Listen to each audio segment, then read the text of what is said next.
ಹತ್ತಾರು ಕನಸು ಹೊತ್ತಿದ್ದ ಚೆಲುವೆ ಆಕೆ. ಸಾಫ್ಟ್ವೇರ್ ಕಂಪನಿಯಲ್ಲಿ ಕೆಲಸ ಮಾಡ್ತಿದ್ದ ಆಕೆ ಅದೊಂದು ಮನೆಯಲ್ಲಿ ವಾಸವಿದ್ಲು. ಆದರೆ ಅಲ್ಲಿ ನಡೆಯಬಾರದ್ದೇ ನಡೆದು ಹೋಗಿದೆ. ಮನೆಯೆಲ್ಲ ಬೆಂಕಿ ಧಗಧಗಿಸಿದ್ದು ಯುವತಿ ಉಸಿರು ಚೆಲ್ಲಿದ್ದಾಳೆ.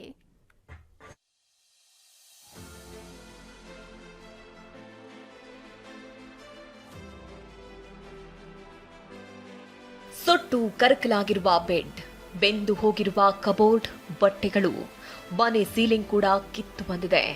ಮನೆ ಅಂದವನ್ನೇ ಮಸಿ ಹಾಳುಗೆಡವಿದೆ. ಗುಡ್ ವೈಬ್ಸ್ ಓನ್ಲಿ ಅಂತ ಹಾಯಾಗಿದ್ದ ಇಬ್ಬರು ಸ್ನೇಹಿತೆಯರಿದ್ದ ಮನೆ ಇಂದು ಬೆಂಕಿಯಿಂದ ಸುಟ್ಟು ಹೋಗಿದೆ. ಅಷ್ಟೇ ಅಲ್ಲ, ಓರ್ವಳ ಜೀವವನ್ನ ಬಲಿ ಪಡೆದಿದೆ.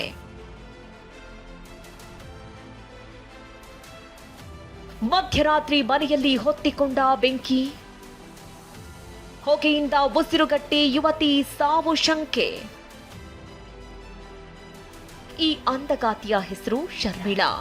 ಮಂಗಳೂರು ಮೂಲದ 34 ವರ್ಷದ ಶರ್ಮಿಳಾ ಬೆಳ್ಳಂದೂರಿನ ಆಕ್ಸೆಂಚರ್ ಕಂಪನಿಯಲ್ಲಿ ಕೆಲಸ ಮಾಡ್ತಾ ಇದ್ಲು.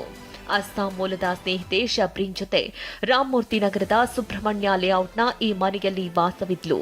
3-4 ತಿಂಗಳಿಂದ ಸ್ನೇಹಿತೆಗೆ ವರ್ಕ್ ಫ್ರಂ ಹೋಮ್ ಇದ್ದು ಅಸ್ಸಾಂಗೆ ತೆರಳಿದ್ಲು. ಶರ್ಮಿಳಾ ಕೂಡ ಊರಿಗೆ ತೆರಳಿ ಜನವರಿ 2ರಂದು ವಾಪಸ್ ಆಗಿದ್ಲು.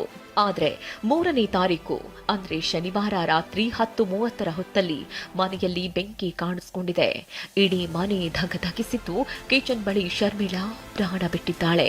ಅವರು ಅನ್ಕಾನ್ಶಿಯಸ್ ಆಗಿ ಬಿದ್ದಿದ್ರು. ಅವರು ಫುಲ್ ತುಂಬಾ ಭಯಂಕರ ಹೊಗೆ ಇತ್ತು. ಅವ್ರೇನೋ ಆಚೆ ಕಡೆ ಬರೋಕ್ಕೆ ಪ್ರಯತ್ನ ಮಾಡಿರ್ಬೋದು, ಬಟ್ ಆ ಹೊಗೆದಿಂದ ಕಾರಣಕ್ಕೆ ಉಸಿರುಗಟ್ಟಿ ಬಿದ್ದೋಗ್ಬಿಟ್ಟಿದ್ದಾರೆ. ಆದ್ರೆ ಪೊಲೀಸರು ತಗೊಂಡೋಗ್ಬಿಟ್ಟು ವಯಸ್ಸಾವರೆಲ್ಲ ಬಂದು ತಗೊಂಡೋಗ್ಬಿಟ್ಟು ಅವ್ರಿಗೆ ಡಾಕ್ಟರ್ ಅಡ್ಮಿಟ್ ಮಾಡಿಸಿ ಹಾಸ್ಪಿಟಲ್ ಅಡ್ಮಿಟ್ ಮಾಡುವಾಗ ಎಲ್ಲ ಮೃತಪಟ್ಟಿದ್ದಾರೆ ಅಂತ ಹೇಳಿದ್ದಾರೆ. ಅವರು ಬೆಂಕಿ ಹೊತ್ತಿದ್ದ ವಿಷಯ ತಿಳಿದ ರಾಮಮೂರ್ತಿ ನಗರ ಪೊಲೀಸರು ಹಾಗೂ ಅಗ್ನಿಶಾಮಕ ಸಿಬ್ಬಂದಿ ಮನೆ ಡೋರ್ ಒಡೆದು ಒಳನುಗ್ಗಿದ್ರು.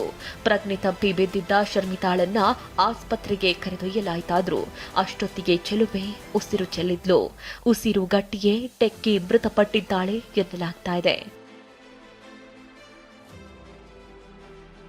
ರಾಮಮೂರ್ತಿ ನಗರ ಠಾಣೆಯಲ್ಲಿ ಅಸಹಜ ಸಾವು ಕೇಸ್ ದಾಖಲಾಗಿದೆ.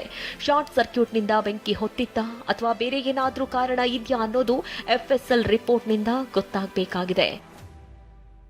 ರಾಜಪ್ಪ ಜಿ ನಾಯಕ್, TV9 ಬೆಂಗಳೂರು.